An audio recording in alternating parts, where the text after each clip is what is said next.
welcome to Light and Life Kids.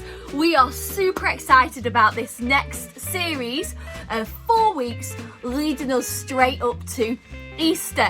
Each week we're going to be learning more and more about Jesus and how much he loves us.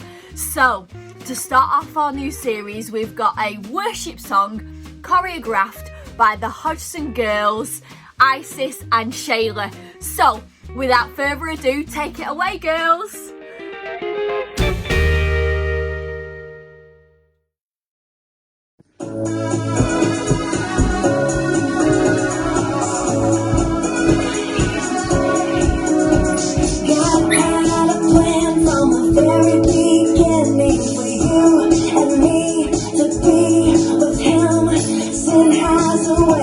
And sin separates you and me away from him. The cross is where his love forever. The story wasn't over yet. There's an empty grave that was defeated.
Jesus is alive, shouting to the sky. He's alive, he's alive.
How awesome was that? So let's crack on with our teaching for this week. We are looking at the Last Supper starting off, and this is when Jesus had his last meal with his disciples. But why? What did they learn during this time? Let's check it out. So Jesus loved helping people, and he spent the majority of his life going round healing people and teaching people about God. Now, it came to a point where they were celebrating Passover, and this was from when Moses helped release his people from Egypt. and they escaped. And since then, they've always celebrated the Passover, getting together and having a meal. And this is just what Jesus and his disciples did. And you can find this story in the Bible in Luke 22. So have a good read of that chapter as well. So, can you imagine it? You're sat, you're ready, and he's got his 12 disciples around him, and they're about to share in a meal. And Jesus took some bread and he shared it out, and he gave it to his disciples, and he said to them, "Take this bread that I've broken for you and use it to remember my body." In the same way, he took some wine and he said, "This wine represents my blood that is going to be shed for you." Now, we know this story that actually it came to the point of Jesus dying for us on the cross. And that's where Jesus wants his disciples to remember him. Remember the sacrifice. Remember his body through the bread, and remember the blood shed to forgive sins from Jesus. But you can imagine they're all confused. Why Jesus? And he said, one of you will betray me. Can you imagine that feeling? If you betray, you lie, you do something that is against that person. So all the disciples are thinking, is it me? Jesus, is it me? And then Judas came to Jesus and said, "Lord, will it be me that betrays you?" And Jesus said, "Take this bread." That is Jesus's example. When he knew already what is going to happen, he gave Judas the bread and said, "Take this and remember me." At this point, Judas just went off, and the disciples were confused. They were a bit hurt. They started to feel grief for losing Jesus already. But you know what Jesus did?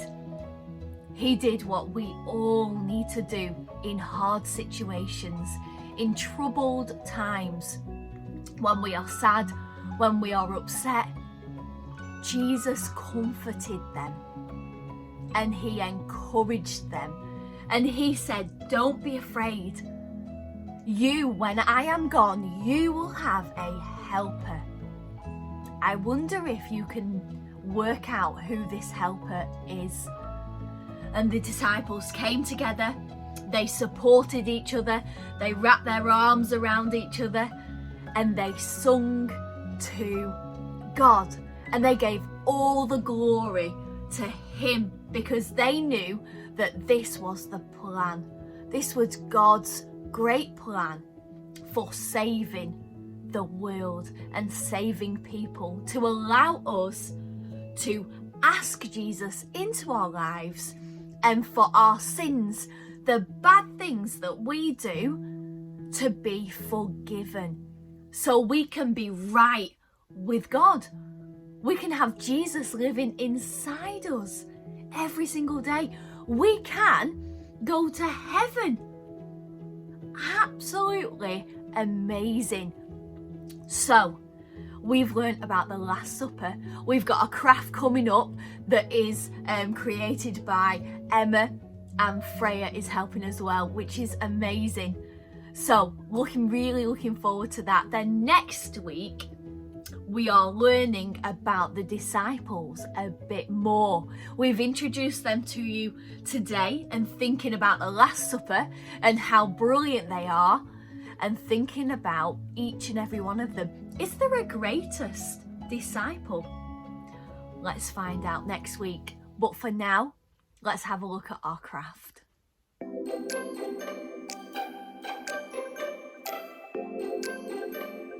Hiya everyone! So today we have been learning all about the Last Supper, which is when Jesus and his 12 disciples sat down and had their very last meal together before Jesus died on the cross. And Jesus was of course explaining to the disciples what the bread and the wine represented. So our craft today is going to be a cardboard and paper model of the Last Supper.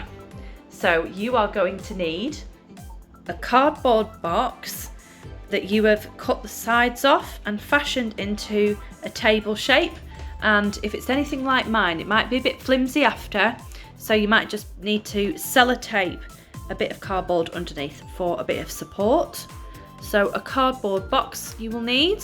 You will need to draw a head and shoulders of 12 of Jesus' disciples and one of Jesus. These are some that Freya has kindly made for me earlier on. You will also need a piece of paper that you are going to use as your tablecloth on your cardboard box.